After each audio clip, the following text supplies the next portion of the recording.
நித்திய கன்னிகையே, எல்லா ஆபத்துகளினின்றும் எங்களை பாதுகாத்தருளும். இயேசு கிறிஸ்துவின் வாக்குத்தத்தங்களுக்கு நாங்கள் தகுதியுள்ளவர்களாயிருக்கும்படி ஆடுவோமாக. இறைவா,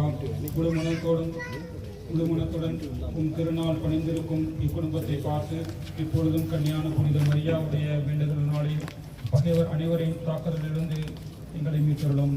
எங்கள் ஆண்டவர் கிறிஸ்து வழியாக உண்மை கொண்டாடுகின்றோம். ஆமென்.